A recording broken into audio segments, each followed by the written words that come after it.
All right, let's jump right into this explainer. We're going to unpack how major political theories try to make sense of the world's largest democracy. When we look at India, we're basically looking at this massive, incredibly intricate puzzle. And why is it so hard to analyze? Well, think about its sheer, staggering size. You've got a deeply complex history stretching back millennia and a level of diversity that honestly rivals entire continents. So today, we're going to see how different academic frameworks attempt to put all those puzzle pieces together to understand the Indian political, social, and economic system.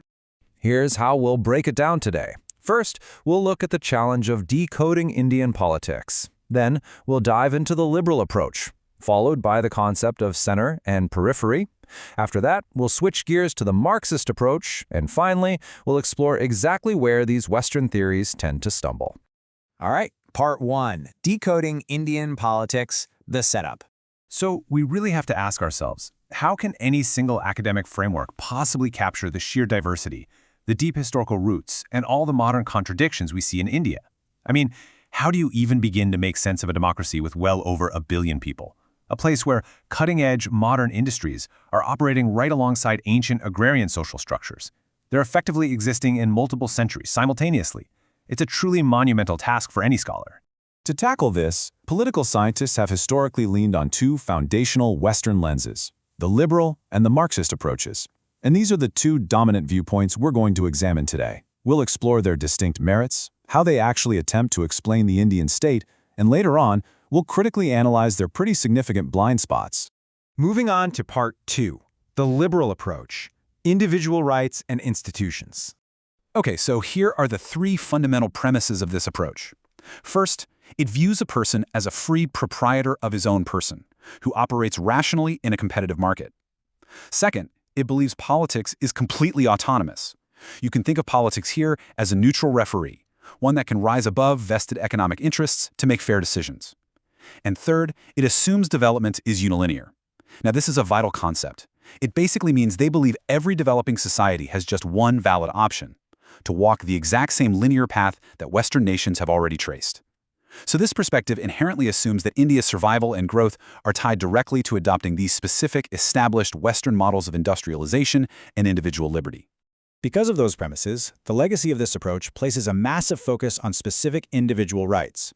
In fact, the crowning achievement of this liberal ideology in India is widely considered to be the adoption of the present Indian Constitution. When the Constituent Assembly drafted this document, they almost unanimously embraced these liberal democratic ideals. They heavily prioritized things like the right to private property, an independent judiciary, and a free press. They also adopted the Westminster system. That simply means a parliamentary democracy modeled directly after the UK, ensuring representatives are elected to a central legislature to actually govern.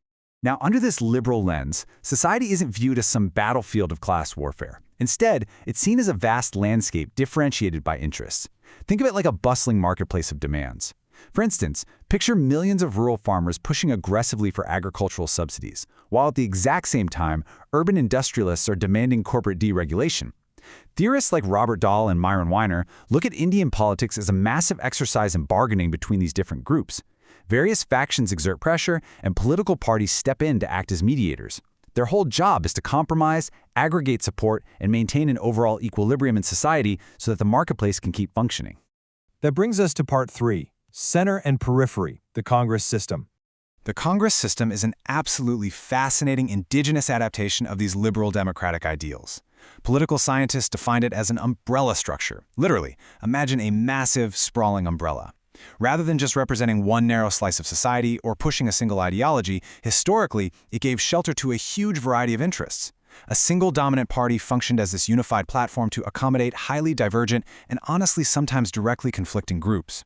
It managed their disputes internally, right under that one umbrella, to build a broad and workable national consensus.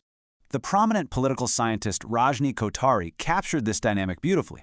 He argued that in India, politics itself, not just economics, is the primary driving creative force. He talks about institutionalizing the state through its permeation outwards to the periphery and moving inwards towards the center.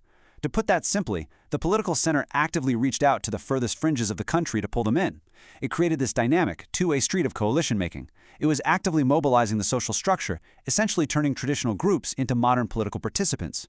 Before we shift gears entirely, let's quickly put these two lenses head-to-head so we can clearly see the fundamental contrast. The liberal view sees a marketplace of multi-group competing interests where politics mediates.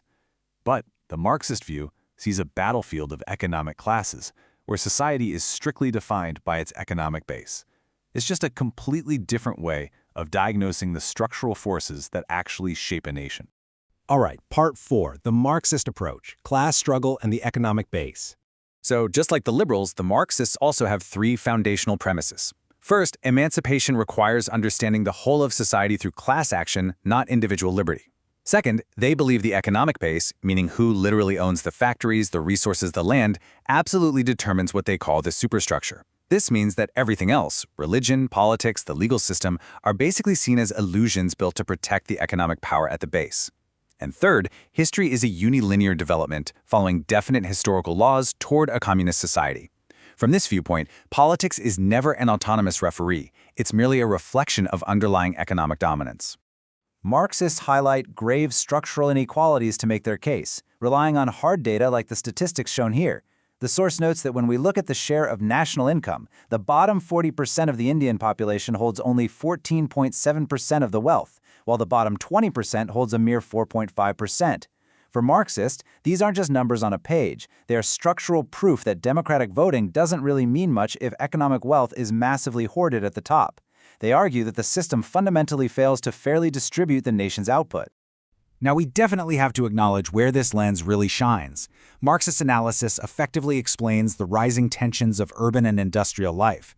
It provides a highly accurate framework for understanding things like massive labor strikes, the increasing mobility of the workforce, and that stark visual contrast you get when sprawling slums sit right next to towering corporate skyscrapers in metropolitan centers. It genuinely provides sharp, vital insights into urban class conflict and capitalist development.